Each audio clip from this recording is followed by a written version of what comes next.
So, Okay, Secretary Young, you want to kick it off?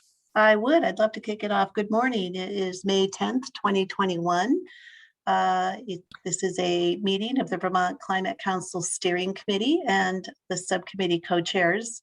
Um, just for awareness for folks who are listening in or attending, and for the chairs and the rest of the council members. The subcommittee, the steering committee, um, spoke with the council as well, but thought it would be, we try this out as a way to get monthly updates from the subcommittees about how they're doing, progress they're making, you know, brick walls they may be hitting, and resources they may be needing.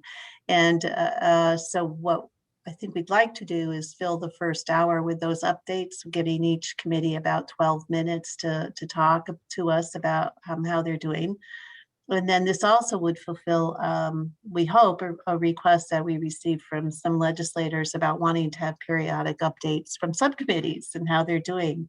So if we kind of kill two birds with one stone, so to speak, we can have these as the first hour of a monthly meeting with the subcommittee co-chairs, and we can direct legislators if they want to hear how things are going to the feed on Zoom, on the Zoom feed on our website. So that's sort of our strategy for today. We can be flexible about it. If it doesn't work, we can regroup and redirect, but that's what the plan is for this morning. So thank you all for attending. And I can turn it over to David to call on the first co-chairs. And I guess I wonder, David, if your intention is that we get through all of the updates, find some commonality of issues that we might want to discuss after, or did you leave room for questions in the 12 minutes? Yeah, thanks, Secretary Young. Good morning, everybody. And yes, we do have the possibility for conversation as we go. So I think this can be a little bit more of a conversation. It is tight, but I think we can do it. I just posted in the chat the agenda, and so feel free if you want to click through to that. And Jane just did the same. I hope we put the same one in. No. Okay. Oh, that's the image. Got it. Okay. So for our agenda, we're going to spend the first hour, as Secretary Young said, sharing some notes. We're going to focus in particular on the areas where we think we need the most coordination across the subcommittees. So that's really our focus. And that link that Jane just posted on, we're going to look at the end, which is trying to get our heads around timing and pulling the different pieces of timing together, which is public engagement, technical reports, the work that you all are doing in subcommittees. All right. Those timing questions will come up as we go, but we're going to end the meeting sort of like trying to figure that out and put it as clear a picture out there for all of us as possible. We've intentionally started with just transitions. Subcommittee is a place to start off, in part because Just Transitions is actively preparing something for the rest of the other subcommittees. So it's an opportunity to sort of put that out there. There's another piece we're going to talk about in that 12 minutes, which is around the internal piece of how we're working. And I'll let the Just Transitions co-chairs tee that up, and Jane can help as well. So let's get going, unless there's any quick questions from anybody before we dive in. Is there anything we need to test in terms of, is the agenda not working or something else that are on people's minds before we dive into this first meeting with all of us together with the co-chairs? Anything people want to bring up before we get going? Okay, great. Excellent. Okay, let's do it. So the first up would be our Just Transitions co-chairs. And what we've asked them to speak about is what the other subcommittees can expect from Just Transitions in the coming weeks, months, as it is, and get an update of what's going on over there in Just Transitions. So I will turn it over. I'm seeing all four subcommittee chairs, which is wonderful, joining us today. Sue and Sarah and Nadia and Kaya are all here.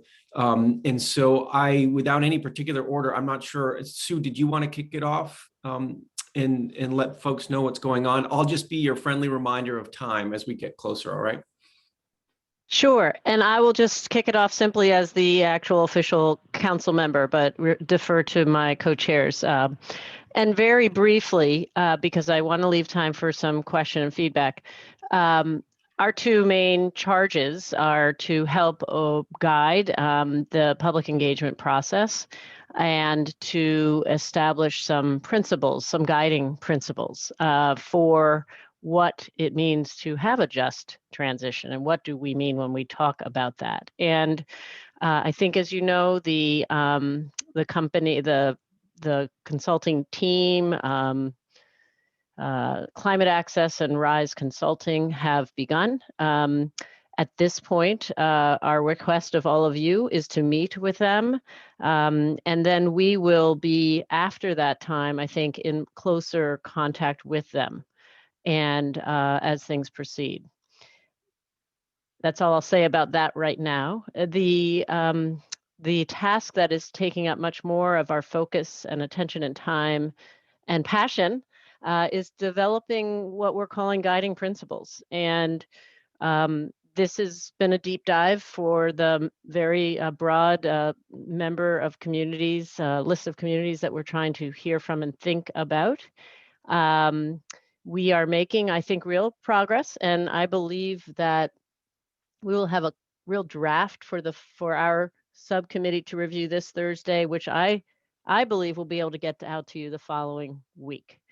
There will be several parts to it, kind of an introduction. How do we describe impacted communities, frontline communities? What are the just transition principles that we believe should guide this work, and the kinds of questions that we would like you all to consider when you are considering the policies and aspirations of your subcommittees with respect to just transitions. So I'll say that, defer to my co-chairs to fill in any further details and or answer questions. Thanks. Thanks, Sue. What would others like to say about this work that you all are doing and what these other your other subcommittee co-chairs can expect in the coming weeks? Anything else to say about that?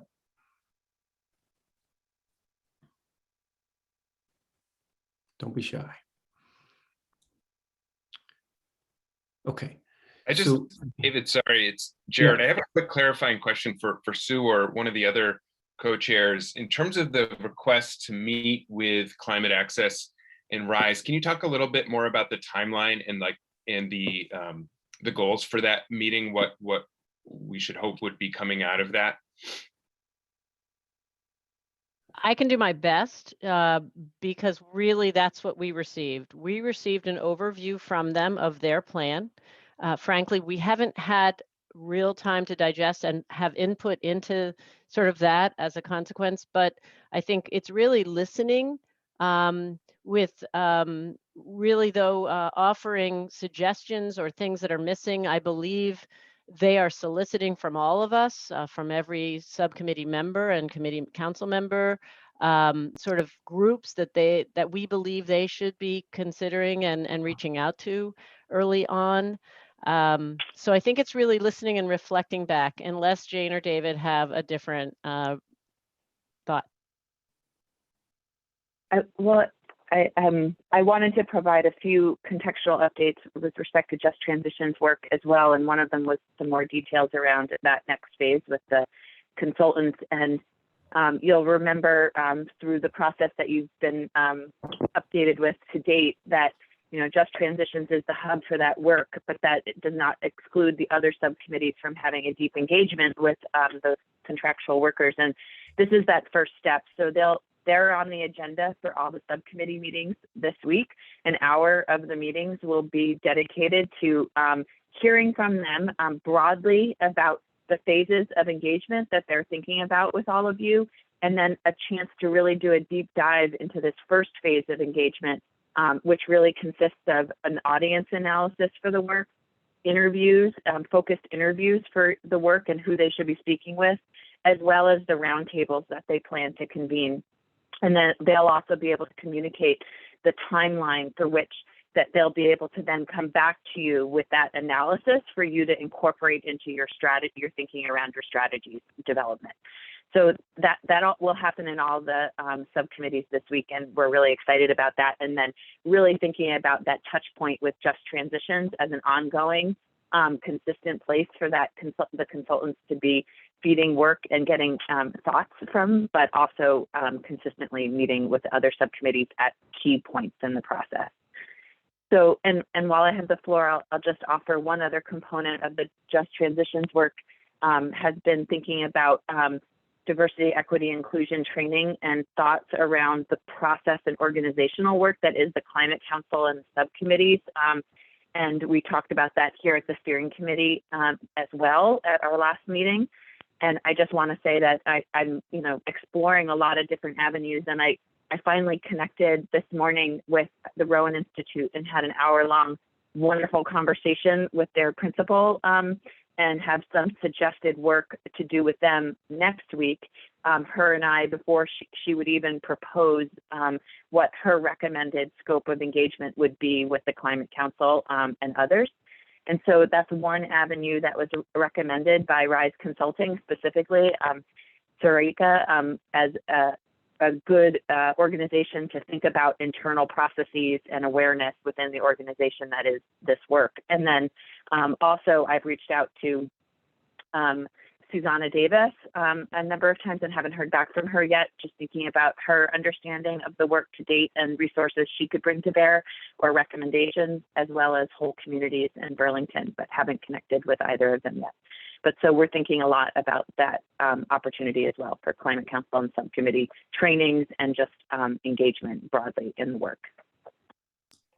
Thanks, Jane. Okay. I did want to add one more element, or I would be remiss not to, which relates to just transition and engagement, and that is the compensation for the work that our subcommittee and council members are doing. And so we've been working, and others, Joey has been working, Jane, and also significantly with Senator Rahm, to see if there are ways to increase compensation, the per diems, for council and subcommittee members.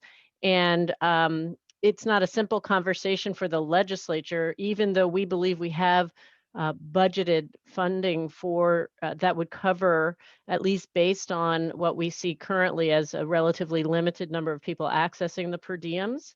But it is difficult for legislators because of the essential equity challenge it poses them for all of the boards and commissions across the state that they also believe deserve higher compensation. Nonetheless, this proposal did pass out of Senate GovOps last week, and I actually don't have a sense of its likely advancement. I'm optimistic, but I did want to mention that we are continuing to think strategically about how do we ensure that our subcommittee members for whom this is not their life's work, for whom they are not paid, adequately, et cetera. So I just wanted to not fail to mention that.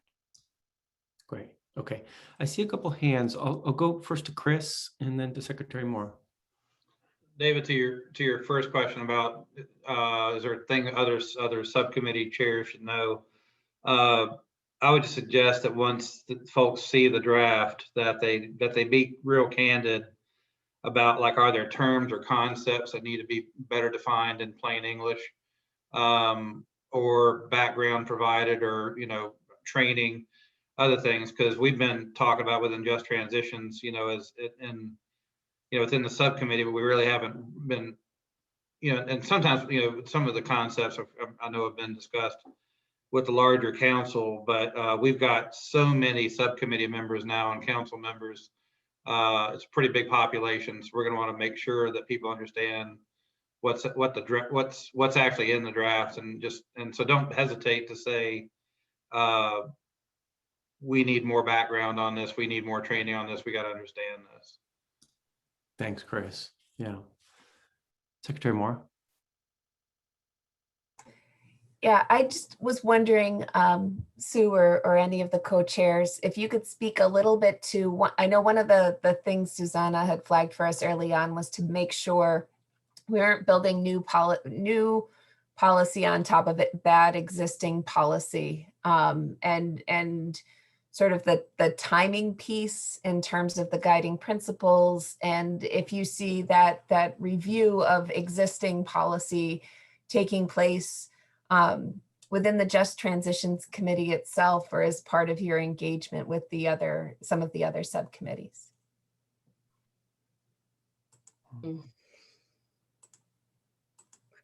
Maybe I should. Kaya, you want to say something on that? Yeah, I was gonna raise my hand. All right, I saw you on mute, so just go for it. Yeah. I didn't want to also step in front of Sue or anything like that as well. So that's an enormous task to ask a subcommittee to be reviewing existing environmental policy for diversity, equity, inclusion, and to be able to be in alignment with the values of what a just transitions plan might look like. And I would expect that would be work that you would need to be doing internally within your own subcommittees as you're looking at relevant policy. What I think that we're trying to build out by both the principles and the definitions and kind of coming up with a sort of, as people like to say, a North Star to help guiding folks to thinking through policy proposals that they might be wanting to bring forth as potential solutions, so that there is a means of saying, okay, did we think about it in the totality of how it will substantially improve the lives of folks from this community or this particular sector, or folks that are impacted in this particular way, and recognizing that not all policies will. And so if they don't, what's the one that does, right? So then you're doing a both and, so that you're not leaving others behind as you're moving forth with the policies themselves. So that's some additional work that I don't know is within the full scope of what our charter kind of is. I don't know, maybe Jane, if you want to speak to that a little bit better, that might be helpful. But I feel that's sort of my sense of what we're trying to do. And those questions are, it's not meant to be a checklist, but it is meant to be a sort of like critical, aha, okay, it's okay. This bill is not going to help support folks with, that are from the disability community in a substantive way. So what will? That also helps us get towards our climate goals, for example. So that's just, that's kind of my high level thoughts on that. Thanks, Kaya. So I'm just noting that we are sort of at that 12-minute mark, right? So if we want to keep moving, this is probably the right time to make a pivot. And unless there's any clarification that needs to be made on this, again, within a matter of a week or two, you all and the other subcommittees will have these draft principles, this clear idea about what we mean by impacted or frontline communities, and some specific questions that try to translate well into the work of the other subcommittees, right? The idea is to get that to you right away. So it's part of your creative process and what you're doing now and considering, review of existing policy and thinking about new policy. Okay, anything else before we pivot to the next group? Okay. All right, thanks. Great. So why don't we go to cross-sector mitigation and what we've asked for these 4 other groups are these 2 questions, and Jane sent it around in an email yesterday as well. I'm just dropping them in the chat. These were the 2 guiding questions. Did that go? Sorry, there's a bunch of things that went in the chat all at the same time. But if you scroll back up to what I just put at 11:22, what issues most require coordination with other co-chairs? What might be your group's biggest barriers to having draft strategies ready in July? So Peter, if you want to take it away for cross-sector, and let's talk a little bit about those 2 questions and also sort of any update you think it's important for all of us to hear now. So I'll turn it over to you, Peter. Sure, thanks, David. Happy to speak with you all. I think the answer to the first question is actually we've reflected on the fact that there is great need throughout, and that's why we have liaisons now, I think, to every other subcommittee, or potentially even more than one person as a liaison to multiple subcommittees.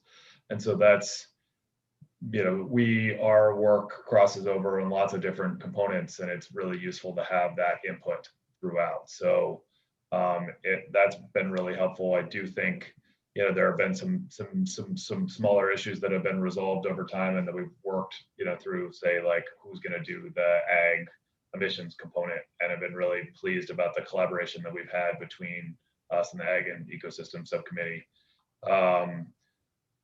I think in terms of where we are in terms of our efforts, so we divided up into several sort of task lead areas. So essentially sort of different sectors within our emissions profile. So those were the electricity sector, the transportation sector, building energy use, and then kind of ag and non-energy component pieces. So there are some smaller energy or emission sources, our industrial sources, our waste sector, et cetera, that all sort of are in one group. And we've been diligently working and developing efforts to evaluate potential policies that are out there. I think the previous conversation really, to me, is the one in which we probably will have the most lag. I think there are some known policies that are out there in terms of the sort of the work that's been done previously, and thinking about potential options. I'm really interested in the sort of engagement that will come to inform sort of additional policy options that are out there. And I think that's where I am careful not to get too far ahead of where the Just Transitions subcommittee is, and the information that that subcommittee will provide, because it's critical to making sure that we get these policies right. And so just wanting to make sure, or as right as we can, so that really eager to see that information that's coming out here shortly. I think that's the kind of main piece from my mind, to make sure that we're making our process as inclusive as possible. But we've been making steady progress, and there are some really good ideas out there in terms of efforts to guide us towards the reductions that are required. Great. Peter, do you want to say a little bit about sort of your timeline and getting to July and how that's looking for you? Well, we originally thought we were on a timeline of May, so the July is great. I think the nervousness that we had was that we could develop our ideas of what policies might be appropriate, but they would not feel as informed as we'd like them to be.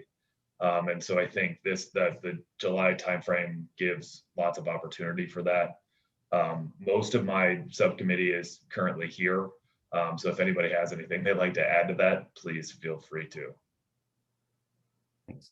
Do other folks on the subcommittee want to weigh in about these two issues of coordination and also sort of timeline and how the work gets done? Jane, you want to say something? Yeah. I just want to speak to, I think for Peter and Richard and cross-sector mitigation broadly, the timeline has been sort of a really important factor for us to sort of come to consensus around the particular milestones. And hopefully today we'll start to bring more clarity to that. But then also, as a result, cross-sector doesn't have a specific work plan yet. And later today, a core team of us are meeting to consider how to develop and refine a more detailed timeline via work plan for cross-sector mitigation, which I think will be really helpful for that subcommittee. Great. Okay. Thanks, Jane. Agree with that completely. It's been a little bit hard because the sort of timeframes have been moving, and so we wanted to make sure that we were moving on, in an effective fashion, but not trying to prejudge the outcomes of decisions made here and at the full council. So I think we're in good shape to adapt that work plan to what you all think is most appropriate. So great. Okay. Anything else on cross-sector we want to bring up? Questions for the subcommittee? Doubts? Okay. Liz, please. Chris had his hand up. I don't know if, Chris, are you on this issue? I have a feeling that's an old hand from Chris. Okay. Just making sure I wasn't cutting. I think it'll probably be addressed at this upcoming cross-sector committee, it sounds like. So if so, Jane or Peter could just nod their head. But I know that I and others on the subcommittee have been really hoping to get guidance around how a bunch of folks who have individual expertise and can come up individually or even speaking with one another as a group with a list of policy ideas that work toward our goals, can also make sure that we're incorporating appropriately and as thoroughly as we can community engagement, including the framework that the Just Transitions Committee has been working on. And it's almost a chicken egg sort of question in some of our minds in terms of to what extent should we be sort of, you know, vulnerably putting out our ideas and getting feedback versus keeping those back and hearing first and then creating. And, you know, I know that's a subject that you all have worked on, and I've listened to some of the meetings, both attending while it's going on and otherwise, but I'm hoping we're going to speak about that a little bit on Thursday so that we have clarity around our work and work plan. Great, thanks, Liz, that's really helpful. I did want to also mention, Jared just reminded me, we will be publishing here, hopefully by tomorrow, the updated greenhouse gas emissions inventory that covers through 2017. Much of that data is reflected in the 2016 inventory as a projection in the future, but look forward to discussing that with both cross-sector mitigation and with the science and data subcommittees for sure. Great. Okay. Great. Anything else on cross-sector? And Liz, your question clearly has to be addressed on Thursday, right? Please make sure that question is discussed on Thursday because that's a fundamental question. Okay. Well, why don't we move on? Thanks, folks. That's really helpful. I know that Abby's going to have to sign off soon. And so I'm going to just quick skip order. Instead of going to rural resilience, I'm going to jump to the agriculture and ecosystems subcommittee. So I make sure we don't lose Abby. So Abby and Billy, I invite you to sort of reflect on those two questions as well, like the things that you would most want to coordinate with your fellow co-chairs on, and what's in your mind in terms of getting towards some draft ideas by July. Great, thanks, David. Since Abby's mute is still on, I'll take that as a cue to talk. You know, so I think as Peter and others suggested, there's been a lot of great outreach across the different subcommittees. You know, we've got ongoing coordination with the cross-sector group around ag emissions and other topics. We've got some coordination with the Rural Resilience Subcommittee around nature-based solutions that I think Lauren is deeply involved with and could speak to. To a lesser extent, we hope to work with the science subcommittee on the carbon budget methodology and kind of refining what that looks like as it moves forward with the consultants. So those are kind of our main areas, excuse me, of overlap and looking, as we've discussed earlier, for guidance from Just Transitions around inclusion just broadly. So I don't know, Abby, if you have anything you want to share on that topic. Leslie Ann and I were able to have a conversation. I can't remember. I think it was a couple of weeks ago now, and I still owe her some information, but so that coordination is happening as well in terms of just, I think our general, just to sort of update you all as to where that seems to be happening is sort of the examination of some of the assumptions that are going into the data sets that we're using, particularly in regards to our natural and working lands, as Vermont tends to be so far ahead of the curve. And so really trying to make sure that the equations and things like that are going into how those are calculated is something that we've been working pretty hard on. And Leslie Ann, I can see that you're here and I hope listening, and I swear I will fill up your inbox with more equations soon. And then Billy, should I go on to our biggest barriers? Sure. Since I'm blabbering anyway.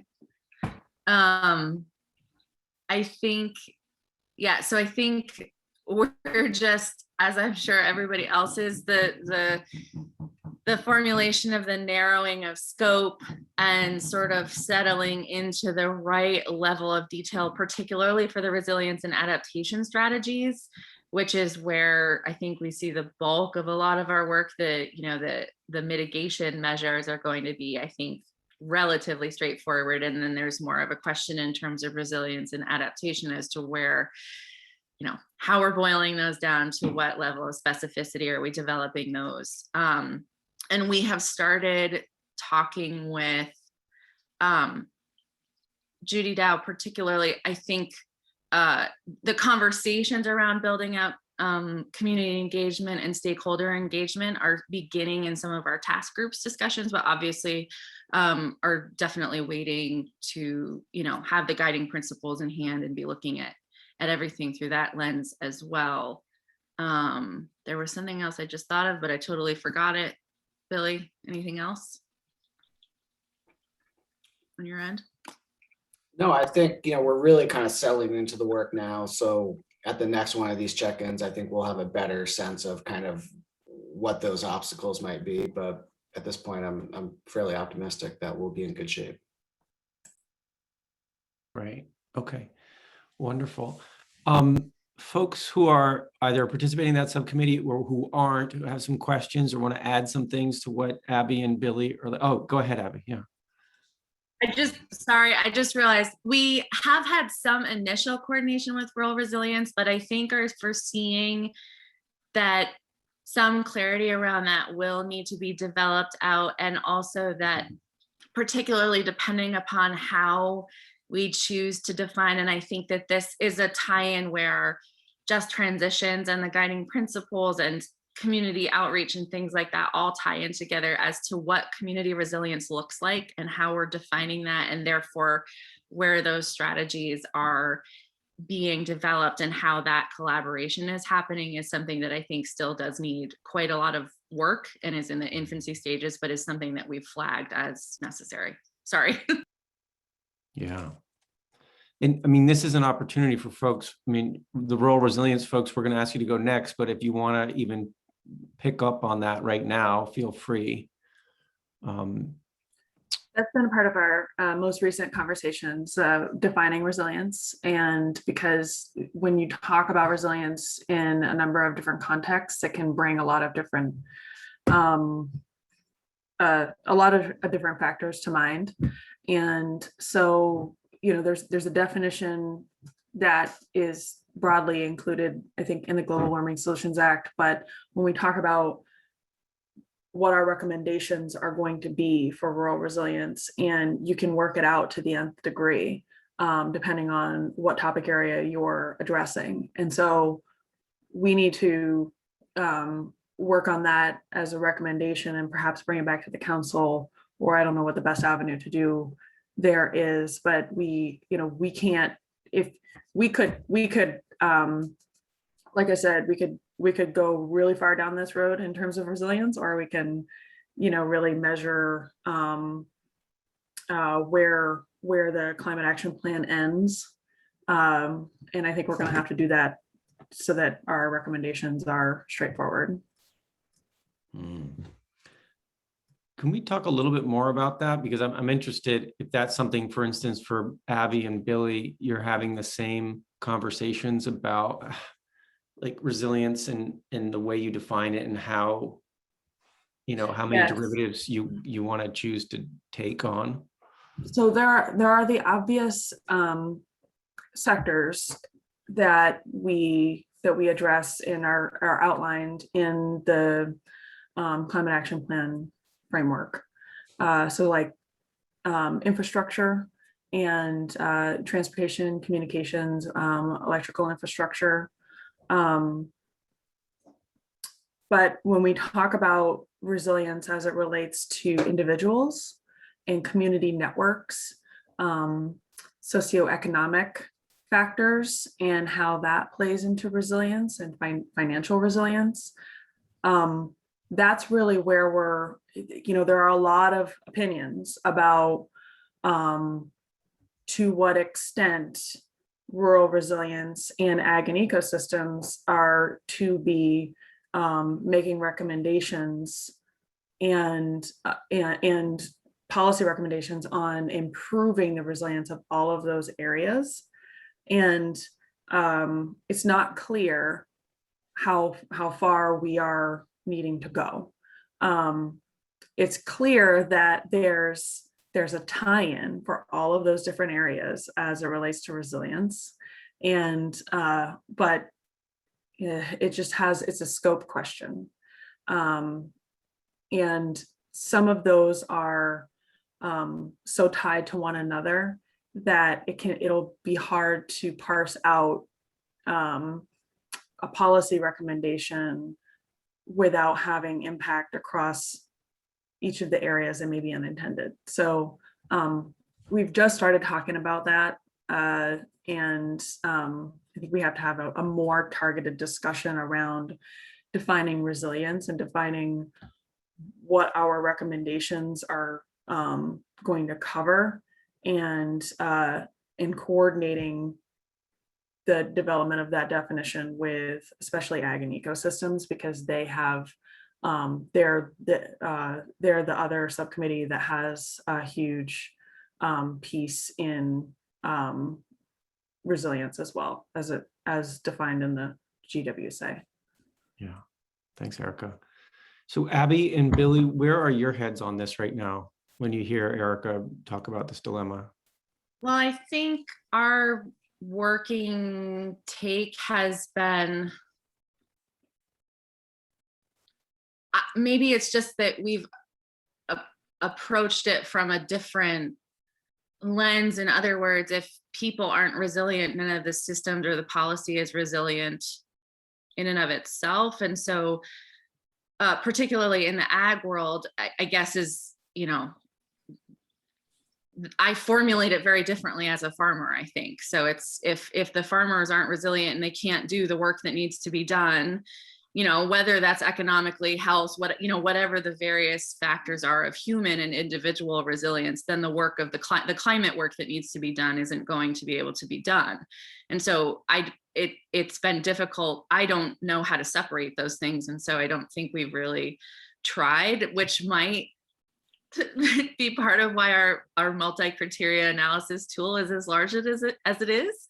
That's somewhat why we've tackled it that way. But at the same time, I think that's sort of the holistic way we've chosen to work with it. And we're just sort of tackling it as best as we can. I think there are ways to have those thought processes within your scope without, obviously, Erica's point about granularity is certainly relevant, right? We can't definitely solve all of these things for all of those different equations. But I think one of the suggestions that Lauren, I think it was, that had made was that as we're structuring forward our policies and strategies, we can build out, we've run this policy through this MCA tool, and we've determined that it has, this amount of mitigation potential, as well as these co-benefits of adaptation and resilience. It's not feasible because of XYZ reason, whether that's financial, whether that's infrastructure, however, and we can write that in to how we're developing out some of those things so that it becomes, so that the entire scope is built out. Yes, this could be a really great solution. Here are the things that are standing in the way of making that happen, so that that's visible as well. I think sometimes what we tend to do is we tend to say, that's not possible. That's not mostly fiscally feasible. And I think that we're wanting this to look a little bit different and to say, this is really what would work really well. It isn't fiscally feasible, but we still feel like we need to put this forward as something that could work, so that the entirety of that process and that thought process is visible. Okay. But Billy's better at formulating these things, and there's been a tension within our subcommittee all along around this, right? These are obviously critical pieces, but how much do we bite off for this initial plan? How much do we frame the the conversation for the future work of the council and subsequent plans. So I think that's really where we're at right now, is, at least from my perspective, trying to figure out what that sweet spot is for the work this year. And Lauren's really been leading the task group focused on these issues. So I don't know, Lauren, if you want to, as a member of our subcommittee, want to speak to it. You're probably the most informed where we stand. Well, that's a bit concerning if that's the case, but thanks, Billy. Well, I'll just say to Abby's point about our group working on identifying potential limitations or barriers to what we would see as good policy or strategies, also kind of starts to put a crack in that foundation that Secretary Moore brought up earlier about building new policies and strategies off of flawed policies and strategies. So we're kind of identifying, here's what the legislature asked us to do to create a comprehensive climate action plan. And so we're going to say, here are the 10, I'm using big round numbers for easy math, here are 10 best policies or strategies that we would like to implement. And we can only do 6 of them because these 4 aren't politically or financially feasible. And identifying those barriers, I think, is really important for decision makers, both within the administration and the legislature, to understand. For nature-based solutions, I kind of see this as long as we're coordinating closely with Erica and her team, I see it as a really good work in tandem. So we're working more largely on like large-scale landscape-based nature-based solution process. So big floodplain restoration, obviously headwater storage protections in our forests. Whereas so we're doing kind of community-based resilience from that scale, and then honing down actually into our built environment, I see more as something within Erica and her team's wheelhouse. So we're kind of doing a multi-step approach to community and individual resilience. So we should certainly be discussing more as our strategies get a little bit more fleshed out with rural resilience and adaptation, but I don't really see there being a significant issue here. I think it's kind of actually really good that we have 2 different groups kind of focusing on different areas for community protections. Great. Okay. So I'd love to go full on into talking about rural resilience and adaptation. Before I do, is there any last things people want to say about ag and ecosystems? Anything that I would really like to chime in on? Okay, great.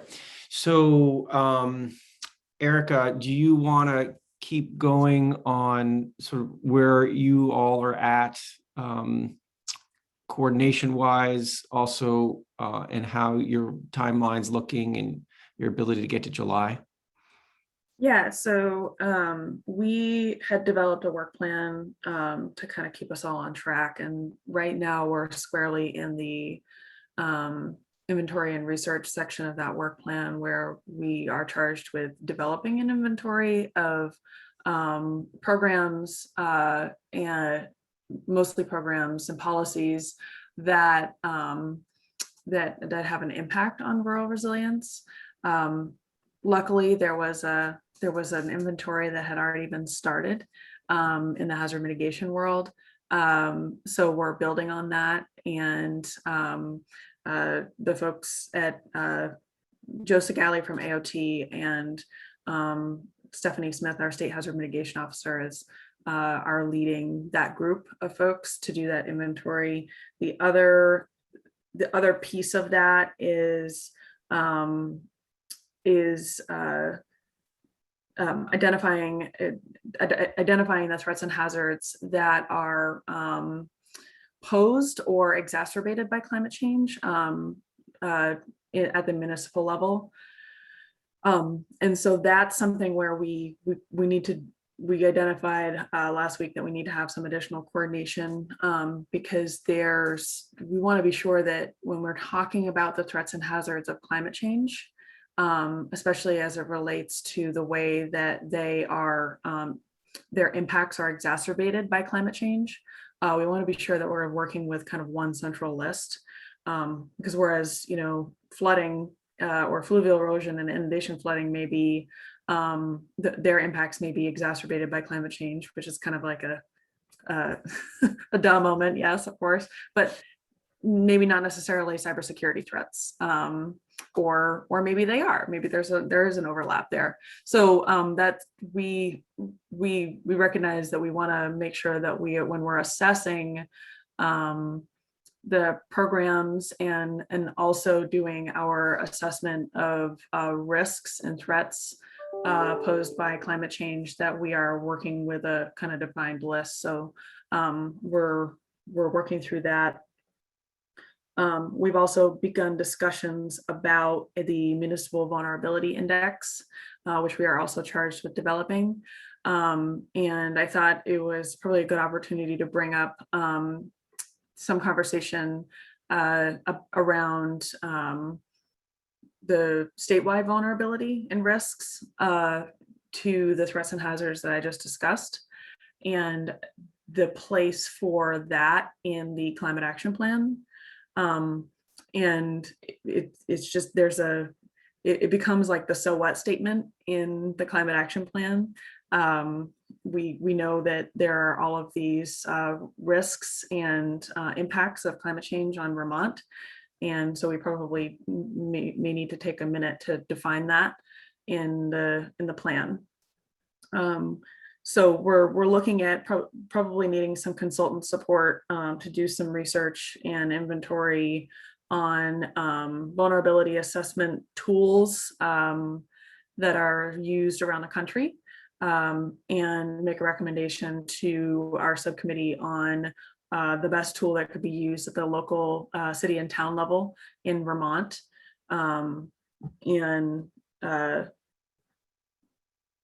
Yeah, so that's where we're at with that. We also are working to develop a session to take a deeper dive into equity and justice impacts around rural resilience or climate change impacts on rural resilience with the equity lens. We know that the threats and hazards that I just discussed are exacerbated by climate change, and those threats and hazards inordinately impact marginalized communities, and so we want to, as we're developing policy recommendations, we really need to take a focused look at this with an equity lens, so that we are making sure that they're the most informed. And so we've got a meeting to talk with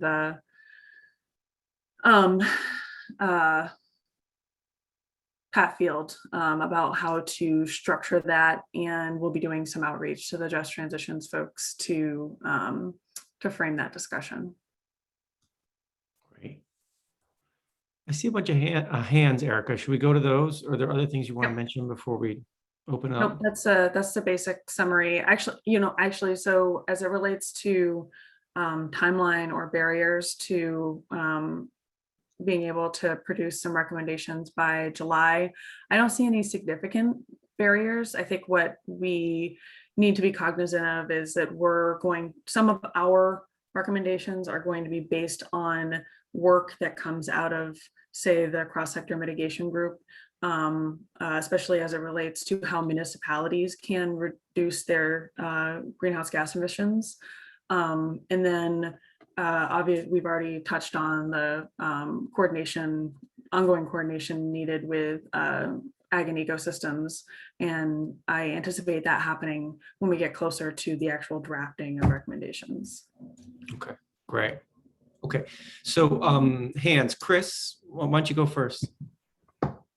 Yeah, one of the things on the Municipal Vulnerability Index, at some point, I hope we have a conversation, and maybe this is not to create yet another subcommittee or anything, but have a discussion about, to my mind, one of the reasons I was appointed was supposed to represent municipal interests. And one of the things I think we need to have a discussion about is what municipalities actually have the capacity to do in real world terms in response to climate resilience. Because I have a concern that, frequently, and I'm going to be real specific, like river corridors, critical thing to keep people alive and keep property safe.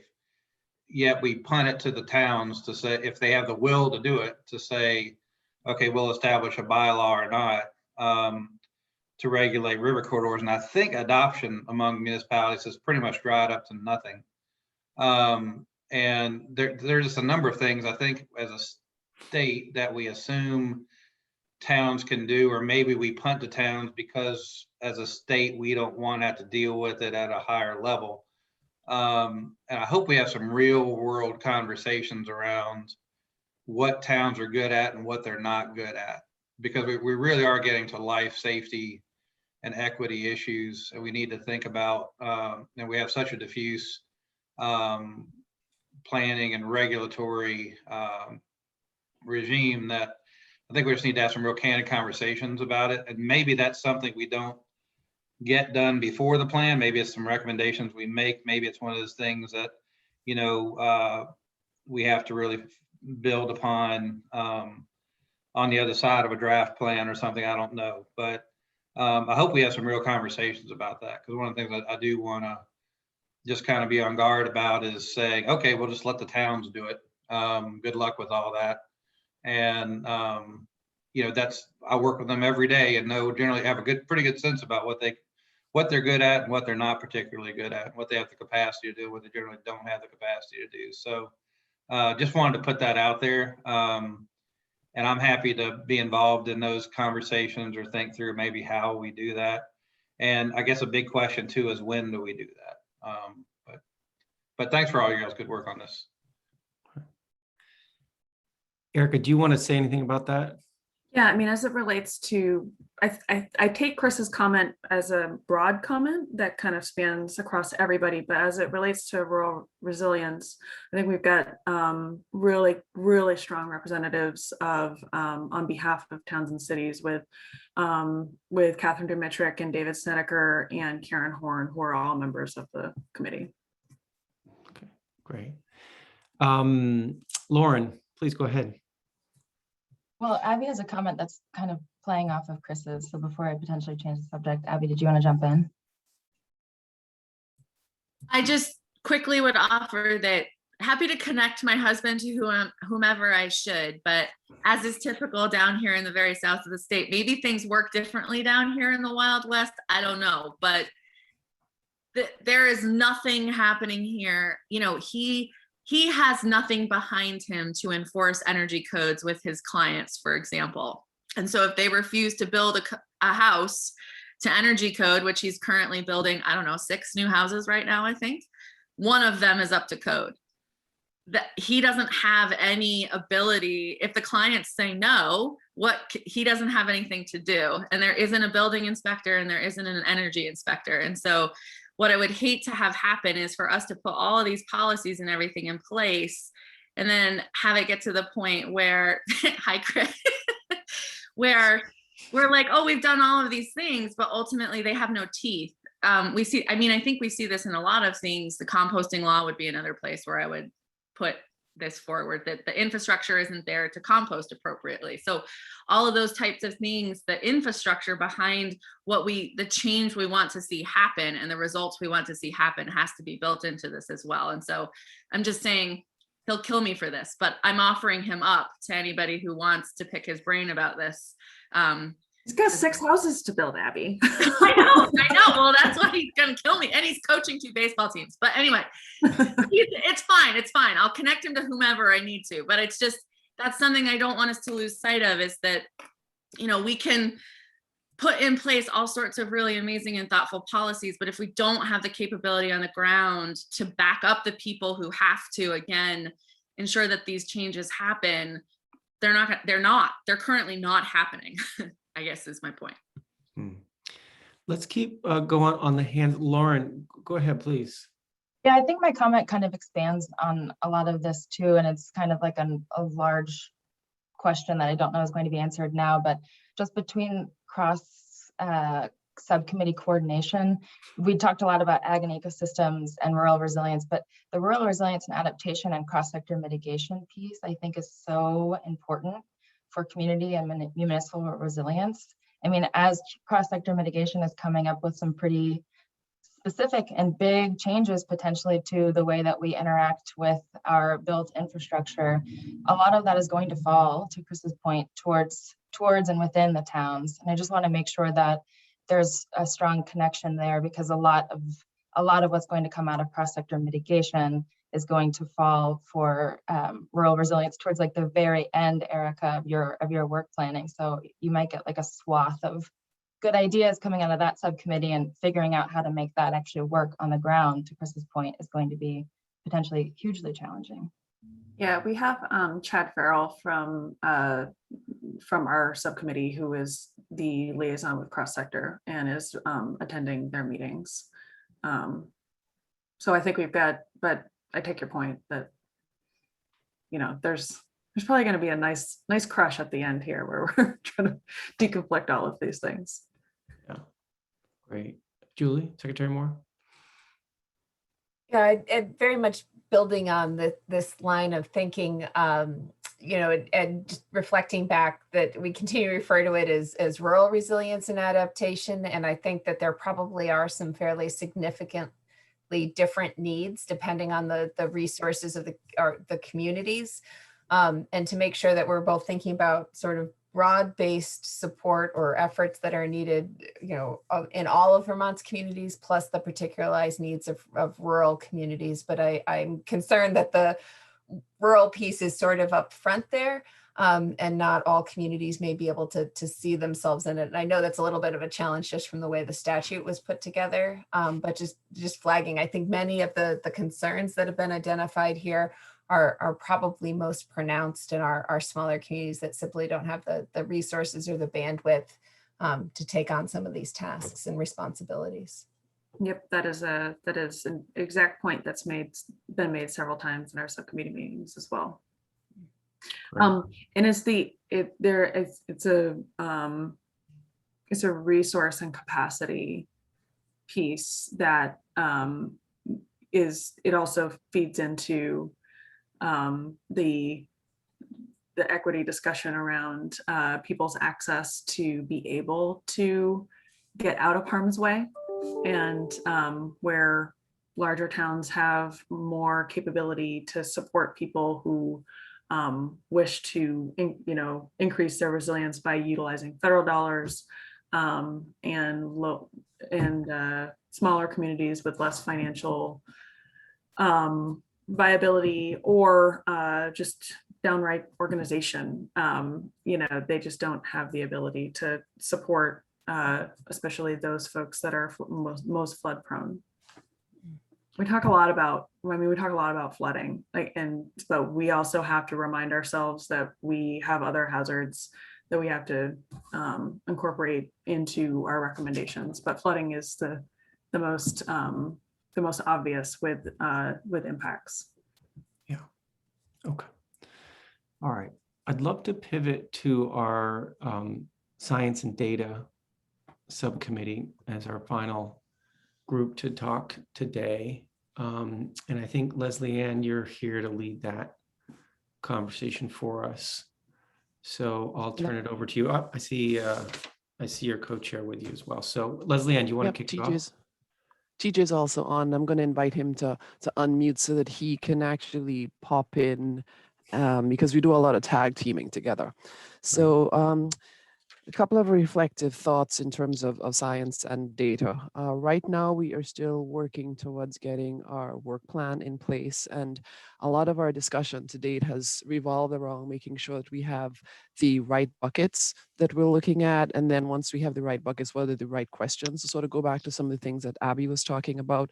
And that's where we're hoping to continue to really play off of a lot of the inputs coming in from the other subcommittees to make sure that we do have all of the pieces in place before we kind of move forward, so that once we do create that work plan, we're not sort of getting caught with our socks down in looking at those big buckets. And we'd love to have a little bit more conversation with Erica and Catherine and some of the other folks who are working on some of the hazards pieces that are at the table and looking at how they are going to be affected by climate change.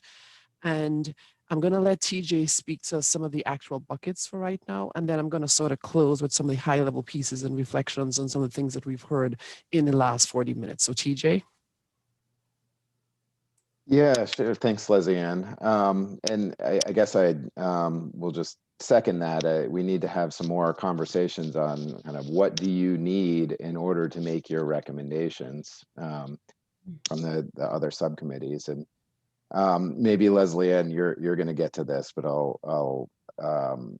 well, I'll start by, some of the buckets that we have are kind of going over the greenhouse gas inventory and see if there's methodology improvement recommendations.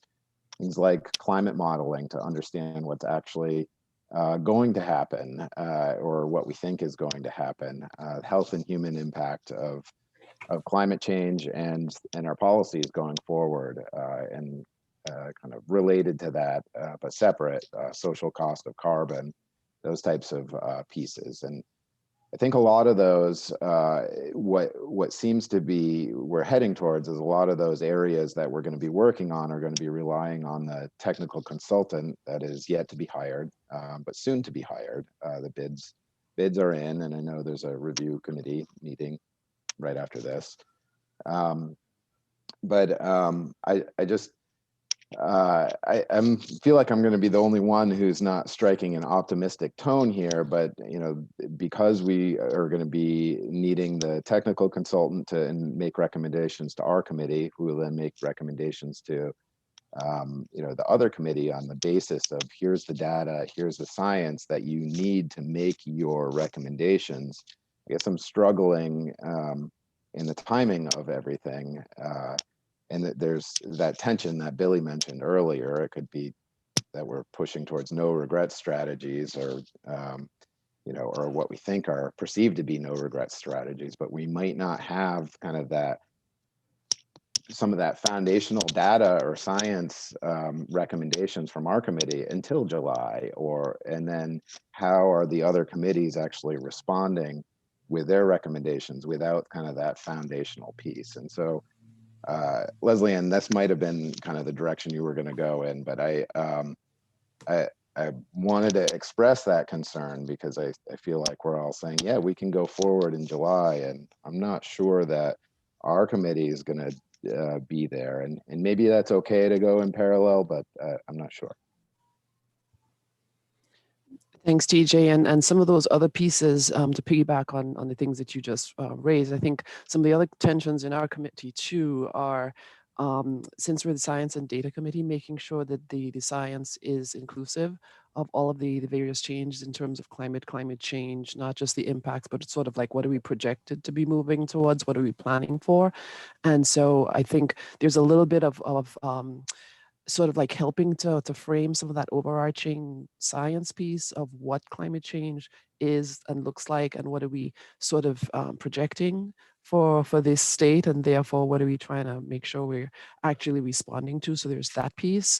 I think we also heard this notion of a common terminology piece, and so if there's some way that science and data could help with setting that up, I think would be nice.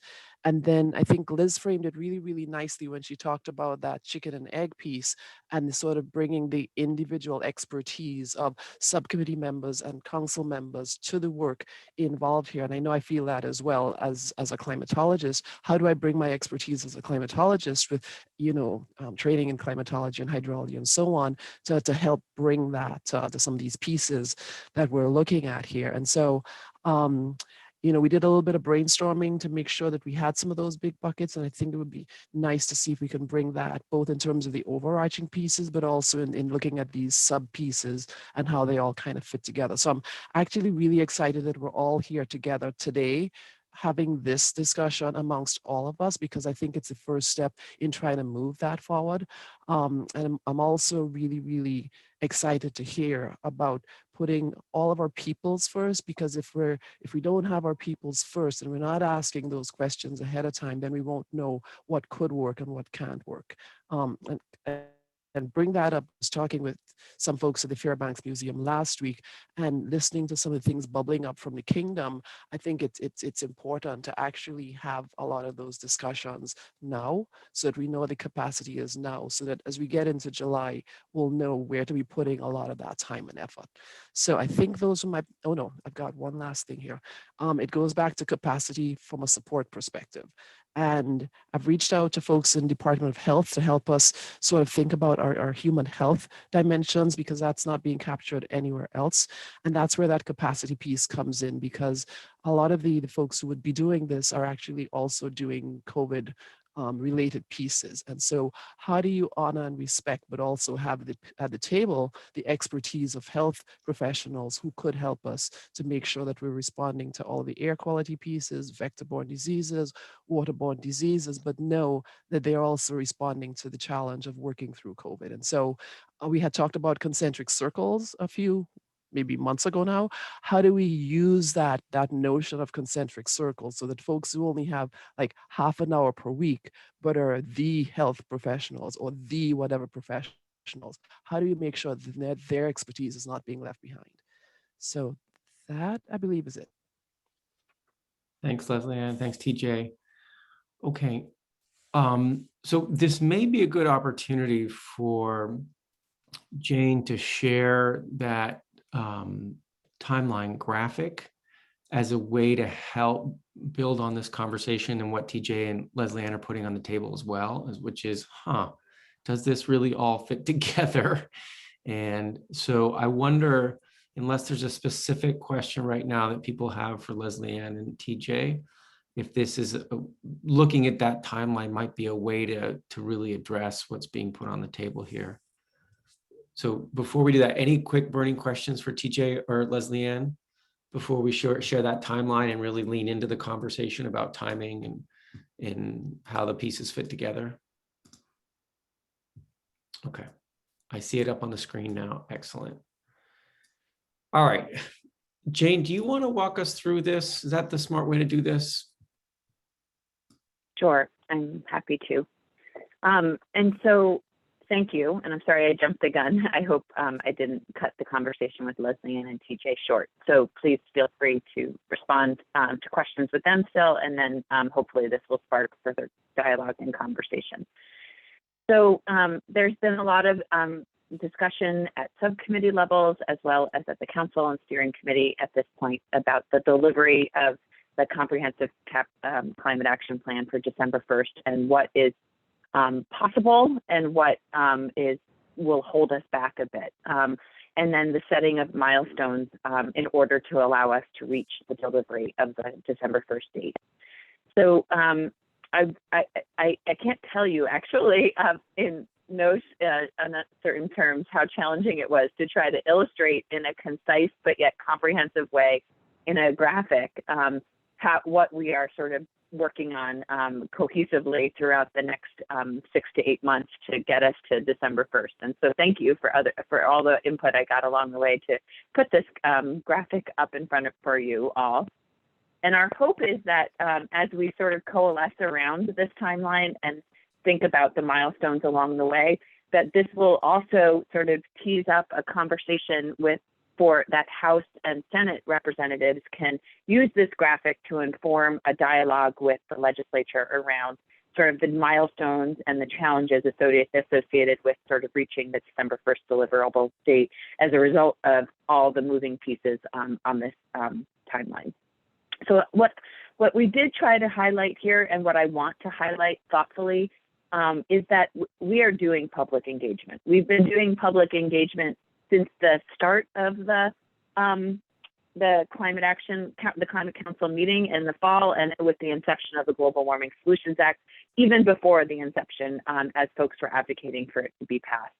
But we're doing it as a continuum with respect to processing and having the open meeting laws, having all meetings open to the public, having the public input form available on the website for folks to comment on. We're getting a lot of thoughts and comments there, as well as in our decision to try to be as inclusive as we could with the subcommittees, to have a diverse suite of folks around the table helping to inform the strategies and recommendations from within the organizational structure of the Climate Council and subcommittees. But what you'll see on the arrow in the center of this all are the key touch points for public engagement that are identified and articulated by the consultants. So they're on board now, they're under contract, excitingly, and this first phase that they're calling phase 1 for them is really about framing the issues and helping to inform the public engagement plan that they will be developing in tandem with this first phase of engagement, with the expectation that by the end of June, they will have completed that audience analysis that we spoke about earlier, as well as the interviews and roundtables, and will be able to provide that information out along with the sort of detailed public engagement plan for testing the strategies and recommendations to the subcommittee, so that you can use that information to refine, inform the strategies that are bubbling up at the subcommittee level. So what that means then is that July through August, really at the beginning of July, you will have that first suite, that package of strategies coming from all of the subcommittees, and we'll begin to initiate engagement around testing the initial strategies and recommendations coming out of the subcommittees, with the implementation of that public engagement plan. That will provide some feedback, and that will be synthesized and incorporated by all of you in the fall. At the same time, we'll be thinking about how to draft the other components of the climate action plan early in the fall, with the understanding and intention that the full draft comprehensive action plan will be presented and reviewed by the council in November. All of this, of course, as TJ alluded to, is underpinned by the science that we need in order to put forward thoughtful and concise strategies and recommendations, informed by both the technical analyses as well as the economic analyses. So as TJ suggested, we're meeting right after this to finalize and make selection of a consultant who will begin to engage in a contractual arrangement with the expectation that we'll have them on board by the end of the month. We got 4 proposals, all of which are excellent. We have some really good consultants in front of us, and I think that it seems to be that we're coalescing around one in particular, which I'm excited about. So the idea is that sort of they'll have their work broken out in phases as well, with the idea that the greenhouse gas emissions inventory and critique of that, which is the underpinning of much of this work, will happen first, along with the carbon budget development. And all of the consultants, regardless of who we select, have an expectation of having that complete by the end of June, with the final report coming at the end of summer. So we're on good track to do that as laid out in the RFP. Obviously, the pathways analysis and scenarios has already been undertaken with respect to some of the work that is being done to inform the comprehensive energy plan. Our analyses will bring added capacity and coordination with SEI and NESCOM, who's doing that for the Public Service Department and DEC. And that really will need to be done in order to advance the economic modeling. So what that means is we won't have the economic modeling until October. So we'll have this, as somebody I think alluded to, sort of the stacking up of all this work that's inevitable. But we won't have the feedback from the summertime touch point of engagement, as well as that economic modeling, until September, October, as we're knitting that all together to put forward a comprehensive climate action plan for the council to review in November. So then the final piece of the technical analyses that we have in the RFP right now really has to do with the monitoring and assessment framework. And we'll be thinking about that in the fall at the same time as we're knitting together the climate action plan, recognizing that that will be informed by the other work that was done by the consultants up to that point. So really what this means is that by December, we will have a comprehensive climate action plan for the Climate Council to review.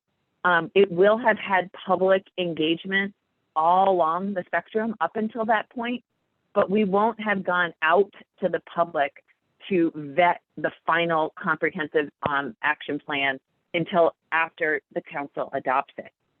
And that, for me, is sort of the question and sort of consensus needed.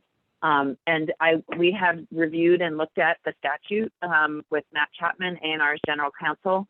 there is no formal requirement or procedural guidance for when the council gets the climate action plan to review. So it's not like it says you have to have 60 days to review it. You'll likely, the expectation will be a 30-day turnaround is our hope will work based on just understanding of when we'll know what and when we'll be able to put a comprehensive draft forward in November. And there's also, while there's an expectation and of course a recognition by the council subcommittees of how important public engagement is going to be in order to succeed with the climate action plan, we feel like that this is going to be happening all along the way. It is going to be a continual feedback where that's not going to end with December 1st, nor is it going to end even after that strategic touch point with the discussion of the climate action plan. It is going to be living and ongoing process with public engagement. And we're hoping that we're framing this in a way that works for all of you in order to get us to adopting a climate action plan in December. So, and just one other comment on this timeline is I think that we're all starting to agree, and Billy spoke to this for his committee, but you know, really the focus of this first climate action plan is going to be to get us to the 2025 statutory emissions reductions.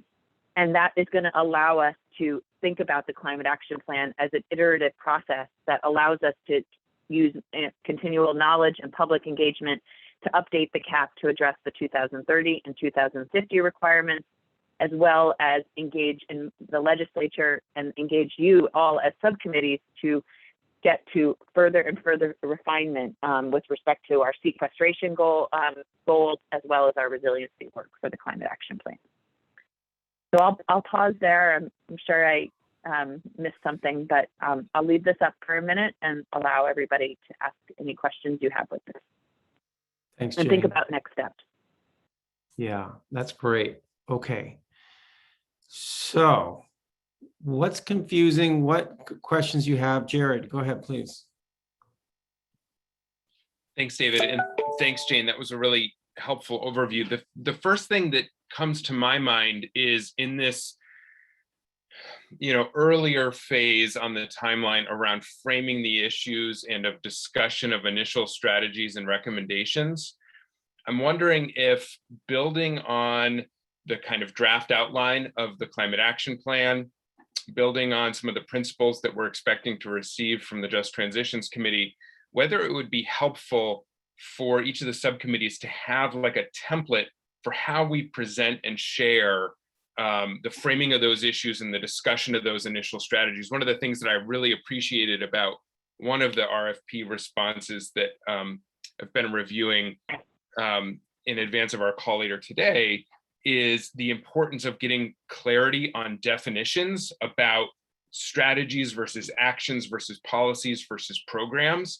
And I think that I'd be happy to volunteer for this or hear an update about things that are under development that I'm not aware of, but it feels to me like a next step that could be really helpful would be trying to agree on a template or a consistent way that we want to frame issues and put potential strategies and recommendations forward to get especially feedback on things around stating some key assumptions, the goals of these, what are the key questions we want to ask people to respond to, things like that. I just want to flag that as something I think that would be a really helpful next step for us to do if it's not already underway, and to volunteer to help with that as well. Jared, thank you so much. And I couldn't agree with you more on all of that. And I've gotten some excellent examples of templates from CBI and others to start to move in that direction. And I think that perhaps, hearing you volunteer, and I suspect others will have ideas on that too, there might be a really relevant space for us to coordinate on that in some way. And I'll put some thought into this. And I will say that I've had some, I picked up on that in that RFP proposal as well, and really appreciated the definitions that they put forward, in fact, and look forward to thinking about that. But I think as we coalesce around, it seems silly, but we've spent a lot of time thinking about process and thinking about the deliverable. But I really think as we sort of come to an agreement on what that is and what it isn't in some way, that also allows the space for me to move into really thinking about how we present that information. I think it's very important. Thanks. I'm conscious of time, but let's keep going here. I see Liz and then Lauren. Jared, I think I like that idea because it sounds like a way to get at that chicken egg problem that I mentioned earlier and we talked about. If I'm hearing it correctly, it's a way for those of us to kind of that have already started on policy ideas to direct energy toward what that type of template would be in order to then provide information and ideas that could then feed into the community engagement without sort of getting ahead of it either. If I'm hearing you right, is that kind of the idea in a nutshell? Yes. Great. Thank you. Smart. Lauren? Yeah, I just wanted to comment on Jane and Billy recommending that or identifying that the main impetus and bulk of the 2025 plan is going to be focused on those 2025 emissions reductions to meet those requirements. And while I understand that that's a huge chunk of the work that we're doing here, I do think that part of the beauty of our current structure, clumsy and big as it might be, is that each of the subcommittees are focusing on those different areas so that we aren't necessarily hindering any of each other's conversations. And that even though it's only 4 years from now, adaptation and climate resilience is such a huge piece of this picture that I don't want it to fall off the deep end because people can't really wait until 2025 to be like elevated into this process. So just identifying that, you know, cross-sector mitigation is working really hard on that emissions reductions piece. There is overlap with each of the other subcommittees as well, but we can't really wait for climate change adaptation and climate resilience either. And just because those metrics are less discrete than counting carbon, they are equally as important. So I just wanted to make that comment. Thanks, Lauren. Yeah. Chris? Yeah, the only thing, not trying to complicate things, actually, I think it's pretty central. Somewhere right like with the around the monitoring and assessment framework, I think we also need, frankly, policy development and implementation framework to really look at, like make sure we're clear on who's not only should be responsible for doing what, but also who actually has the real world capacity to do what. Not trying to sound like a broken record, but I think that's going to be key to this. Thanks, Chris. That's helpful. Sue? Thanks. And I just wanted to kind of circle back to timeline and some of this overall presentation, which thank you, Jane, is very helpful. And I kind of want to appreciate TJ's statement that he's worried about the ability to really complete the pieces. And, you know, I feel that this helps me see how tight this timeline is, ambitious, let's say. And I guess I would just put out that I would support the concept of December being the draft as opposed to the final at a minimum. And I did put in the chat, but fair to mention, as I did my brief thing at the beginning, that, you know, there is this tremendous tension between substantive engagement that feels honest and transparent for the folks we're trying to, for whom we're trying to support and engage and create policies that protect.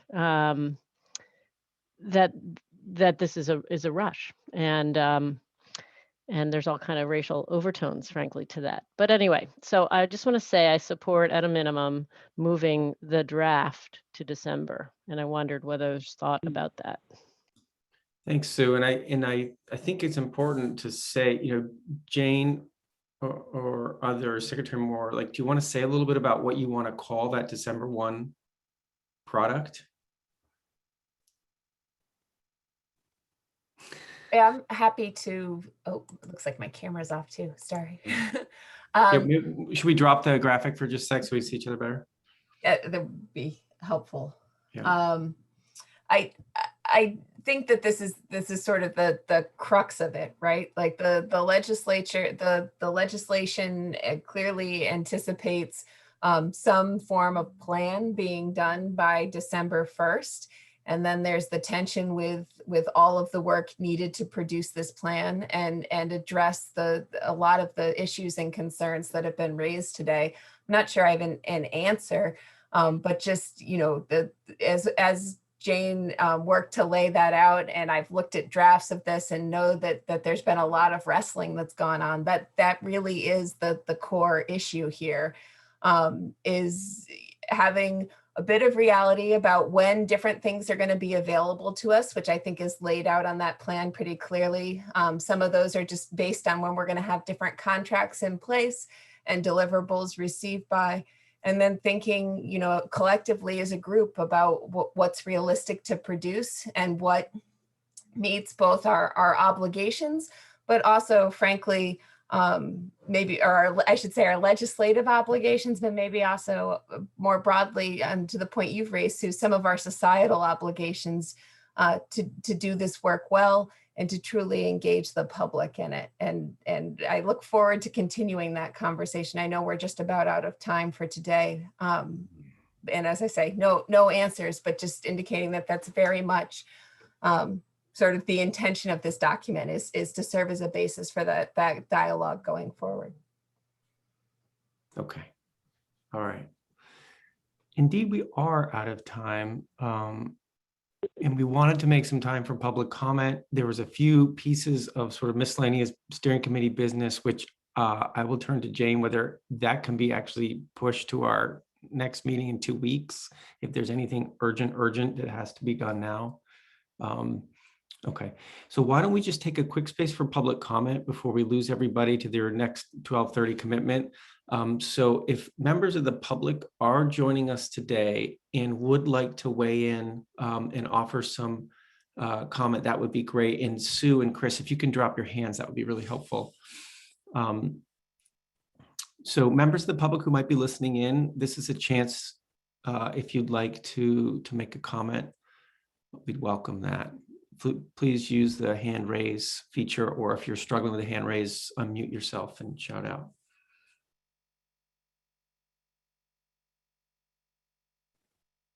Okay, I'm not seeing folks. Great. So Jane, if you're okay pushing these two things to the next meeting, whether it's adopting minutes, that kind of stuff, I would suggest we just end here on time. Yeah, is that okay? Okay, so with that, what everyone can expect, obviously the notes out of this meeting, but also a month from now, this same group will get back together and see how we're doing. In the meantime, the steering committee does have its meeting 2 weeks from now to prep the next council meeting and to deal with other business. Any last quick words from anyone before we finish up, Secretary Young or others? Absolutely. I really want to thank everybody for taking the time to do this today. I personally thought it was a great format, a great conversation, and if you know, and serves the purposes that at least I had in my mind for the meeting. So, but again, open to being very sensitive to everybody's time and efforts on this and the short time frame we have. And if there are ideas for other ways to get together and have these really important discussions, you know, open to any ideas. So thanks. Great, great, excellent. All right, thanks everybody. Have a great rest of your week. Take care. Thanks for investing time in this.